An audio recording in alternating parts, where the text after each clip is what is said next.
Welcome to the Kite African Championship 2014. For the second consecutive year, the Kite Africans returns to Egypt. Soma Bay is idyllic for kiteboarding, as the prevalent weather provides constant windy conditions virtually throughout the year. The racing area is perfect, on the crystal clear waters of the Red Sea, against a backdrop of pristine sandy beaches combined with flat water and warm sun. The northwesterly breeze blowing straight in from the desert ranges between 20 and 30 knots, just what a kiter wants, so no surprise to see some pretty pumped-up kiters and happy faces throughout the championship.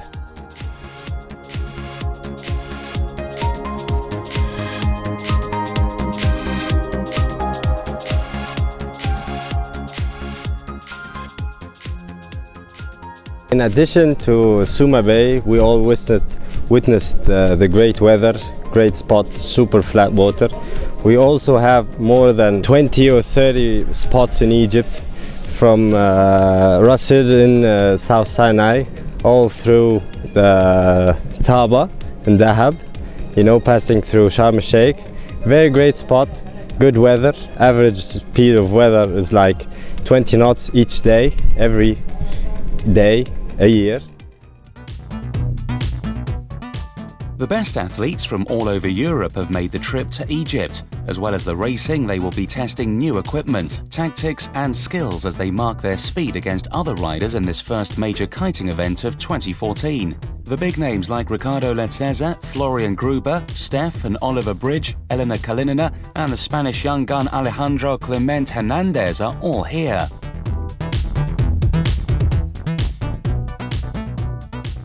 Russian rider Elena Kalinina always performs in light winds, in the past struggling as it increases. But despite the strong winds for the first 2 days, she took an early lead to seal the race wins ahead of the more experienced kiting star Steph Bridge.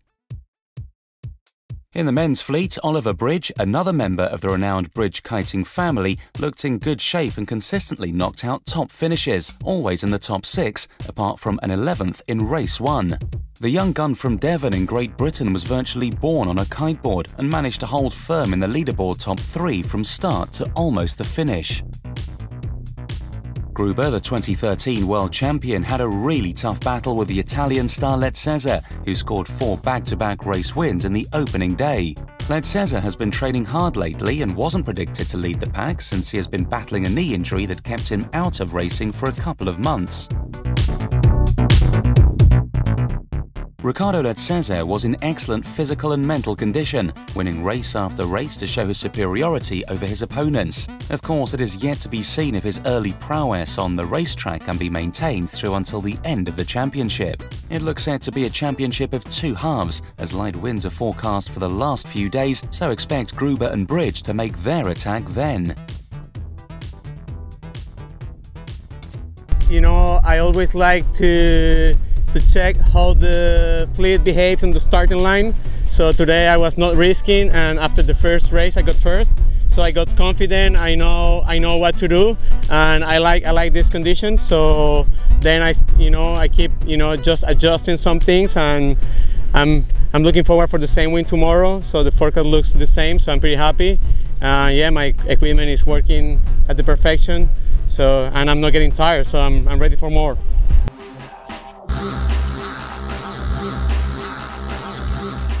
The big star at the Kite African Championship is unquestionably the young German Florian Gruber. He dominated the racetrack in 2013, winning almost everything he contested. His gold medals included the 2013 Kite Course Racing Worlds in China and the Oceanic Kite Championships in Perth. He knows that he is the one to beat and is being closely watched by his rivals.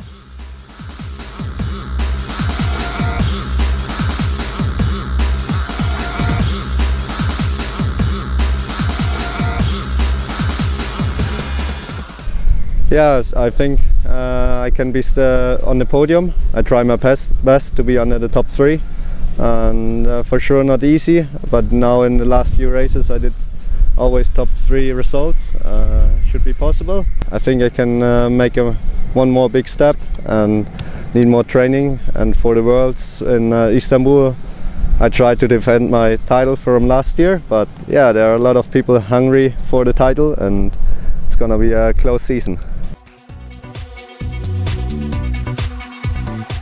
The Kite Africans included a twin-tip racing session on days 4 and 5, giving the Kite as a change of racing style and fun on the shorter boards. A great spectacle on the racetrack and in between races as the riders put in some stylish jumps and tricks.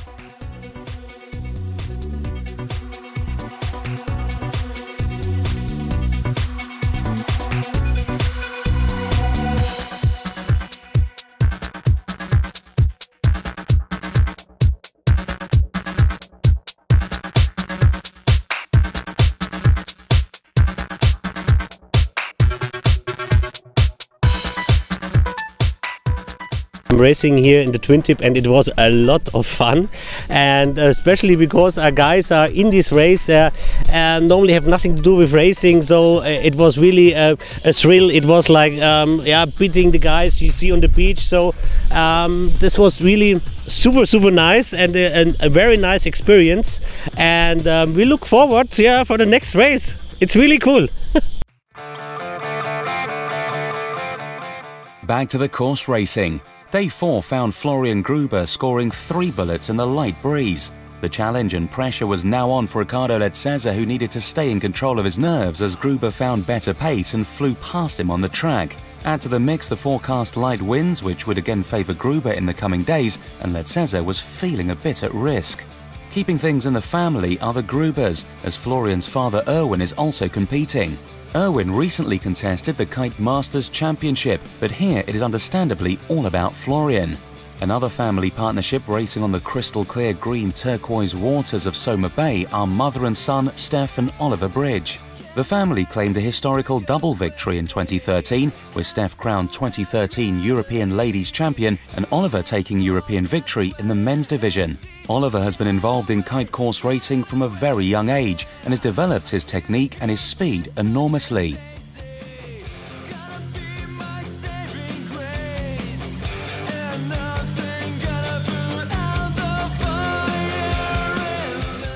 Oliver is not the only young rider delivering top results at tender years. 16-year-old Elena Kalinina from Russia stands on the podium in almost every race she participates in. Kalinina used to be considered a light wind specialist, able to find speed others just couldn't as the wind dropped. But she has also developed, and her talents are now immense whatever the weather conditions.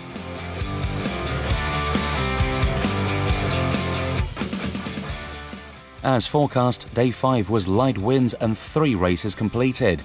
Close battles for the top riders as the podium jostle intensified. Gruber secured a bullet at the first race and was looking confidently on course to beat the Italian.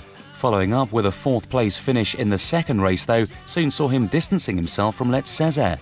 Relief for Letzeza, who proved unstoppable and maintained his overall lead to be crowned Kite African champion, with Gruber second. The big surprise came from Spaniard Alejandro Clement Hernandez, who finally beat Oliver Bridge and stepped onto the podium in 3rd place. In the women's fleet, Kalinina was invincible, not leaving any opening to Bridge, who finished 2nd, with Poland's Grimska in 3rd. So the gauntlet was laid down from this early season marker of who to watch as 2014 unfolds.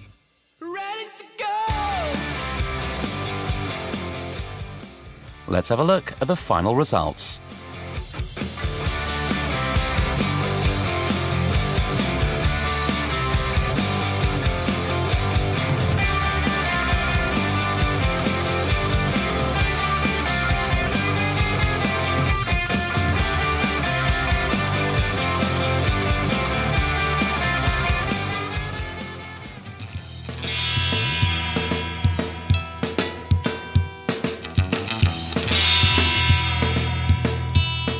Another sensational series of racing here in exotic Soma Bay at one of the top kiteboarding venues in the world. Perfect racing, superb hospitality, and you can bet the world's best riders will soon be back in Egypt.